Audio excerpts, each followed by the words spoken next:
Susan Best Wilson was born on April 20th, 1954 in Fort Benning, Georgia. Her mother Janet, grandmother Nellie, and big brother Warden welcomed this beautiful new baby girl into the world. 2 years later, Susan's not-so-beautiful younger brother Eric was born. The new family seemed to live a gypsy life during Susan's early years, moving 5 times in 7 years.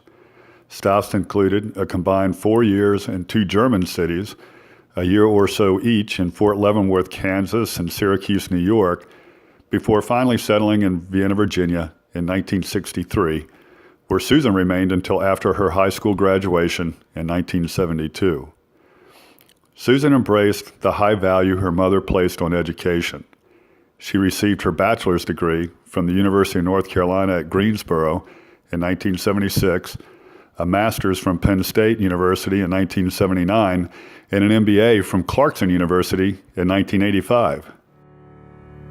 All around, hope is springing up from this old ground, out of chaos life. November 1st, 1980, in Durham, North Carolina, Susan married Doug Wilson, the love of her life. They too would move quite a bit and lived in 5 different states: Pennsylvania, New York, Indiana, and Iowa, before settling in Michigan.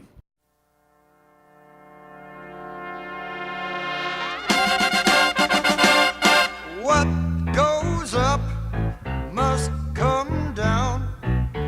Spinning wheel, got to go round. When I think about a trusted partner, I think of Susan. I remember on November 1st, 1980, saying, "I do." It was on that day that I began my journey with a trusted partner. Quite often we would be sitting looking up the word partner, and we'd see references to players who work from the same side and to people who act as agents for one another. Then we would look up the word trust, and we would see a reference to responsibility. Susan quite often would remind me that trusted partners can identify the best, bring out the best, and applaud the best in each other.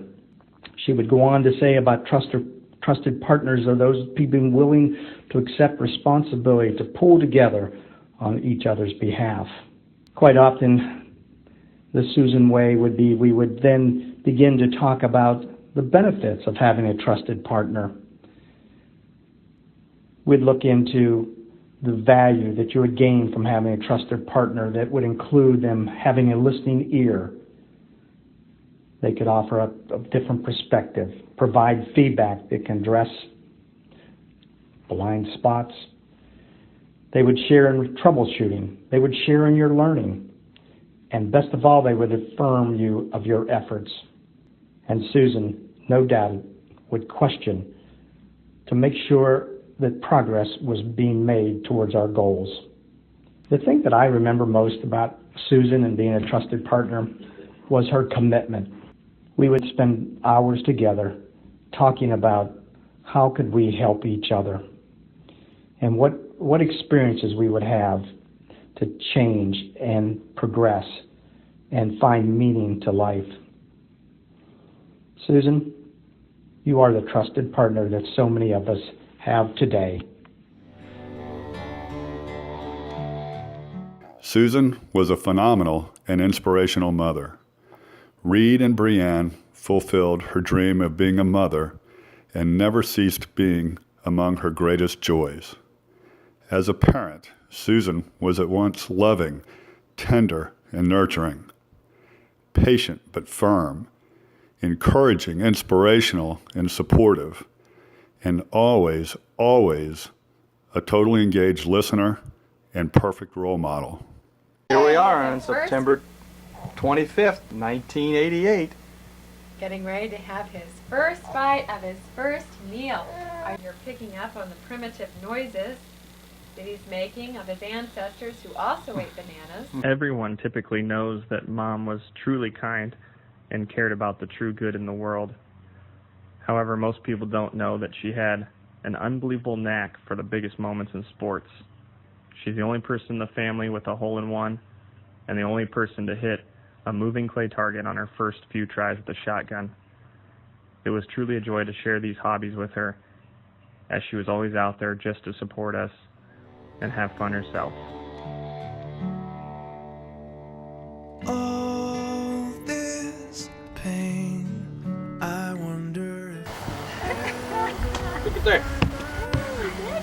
Say, hey.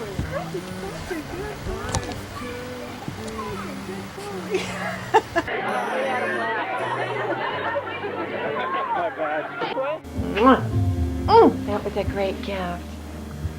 Growing up, one of my strongest memories was of Mom coming into Reed's room and then my room every morning of our childhood. She would come in, she would raise the shades to let the light in, and she would say to us, "This is the day that the Lord has made." And we would have to repeat back to her, "Let us rejoice and be glad in it."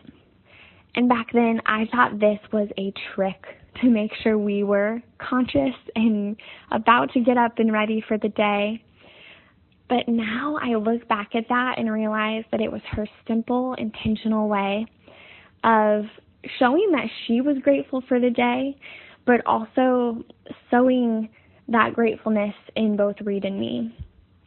And now looking forward, I realize how well that has served us and just how important it is to let people know, whether in a big or small way, that you are thankful for them and that their contributions to your life are so very valued.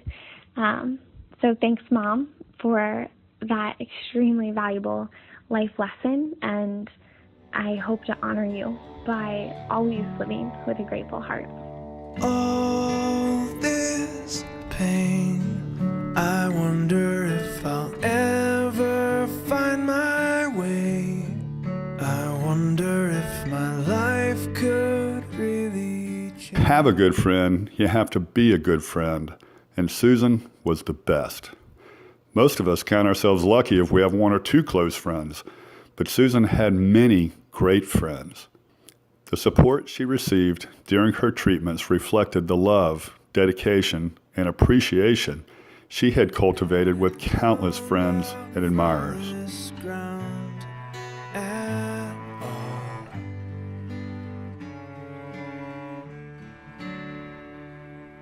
You make beautiful things. You make beautiful things out of the dust. You make beautiful things. You make beautiful things out of us. Susan's smile came easy and often and remains vivid in our mind's eye. She had a wonderful sense of humor and a contagious laugh. She seemed to love, above all, to share funny stories about her own gaffes and miscues, laughing uncontrollably as she tried to recreate a funny experience. And my mother also taught me about logic. She'd look at me cross those arms because I said so, that's why. As a professional, Susan was a pro's pro. Regardless of her subject matter, Susan was knowledgeable, meticulous, disciplined, and dedicated to the principles of continuous improvement.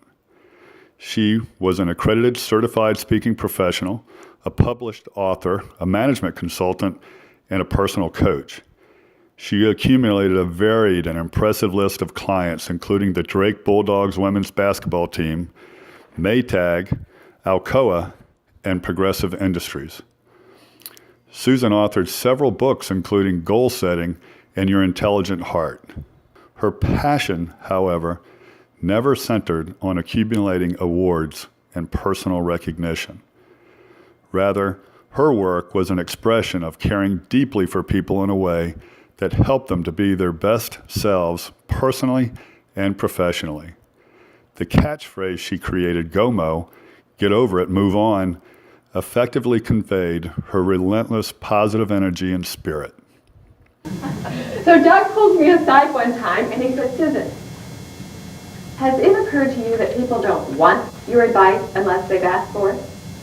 "Why, no, that never occurred to me at all. I just fling it around." But what a great piece of truth that Doug gave me. Reed said it best. Mom had an unbelievable knack for the biggest moments in sports. However, one might question otherwise. Step right up. 3 kicks for $1. Are you interested? Okay, here we go. 1. Oh, no! Susan's dancing ability was awesome. Well, maybe we should just say that Susan had fun dancing. Dancing with the Stars? If you're dancing with Susan, you were dancing with the star.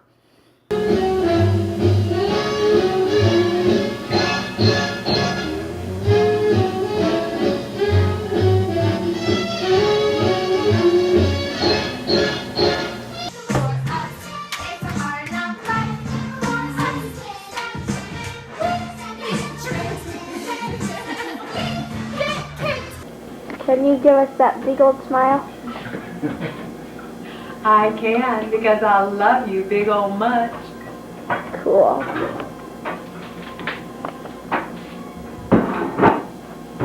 I'll get it. We love you, Mom. Oh, you couldn't have said anything nicer than that.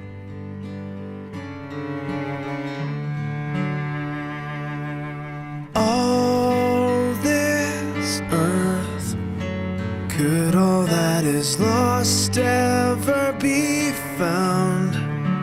Could a garden come up from this ground at all?